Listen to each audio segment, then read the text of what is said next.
It was from Nancy in Madison Heights. Now, she's a viewer that had a question. The siding of her house is buckling out here, and we're not sure why. And it seems like the floor on the interior is also sagging and pulling right away from the wall, and we couldn't figure out what our problem was. Let's go underneath in the crawl space and find out what the problem is.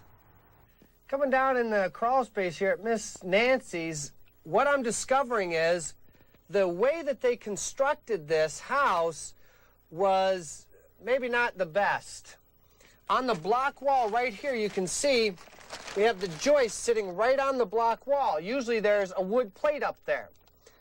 But on top of that, these beams here, these floor joists should have been treated. Usually we have a treated plate on there because whenever wood touches concrete or block or stone, it's got to be pressure treated because stone and block is like a wick, and it wicks up from the foundation and from the soil. It wicks water right up through it and wicks it right into the wood. Here's a real good example. You can see it's just rotted these floor joists down, and this whole floor joist has dropped 3 inches, as much as 3 inches. That's a lot. That's why that siding is buckling and things like that.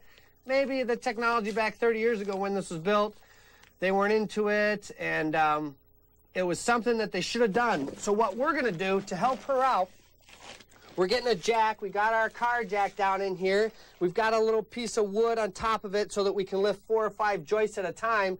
What we're going to do is put a new piece of treated, because what we need to do is have treated wood onto that last 4 inches, the rafter tail there. So we're going to jack all these up and lay a full 5-footer of womanized right up against this one and nail the heck out of it with about 50 nails to 100 nails per board with the pneumatic nailer, and it's going to be basically replacing the end of that joist. Now I'm going to replace the full 5 feet because I don't want to just do 1 foot or 2 foot, because I want to get a good bite into the existing joist with the pressure treated lumber so that it's not going to fall down and rot anymore, and it's going to be fully supported and attached to the existing joist.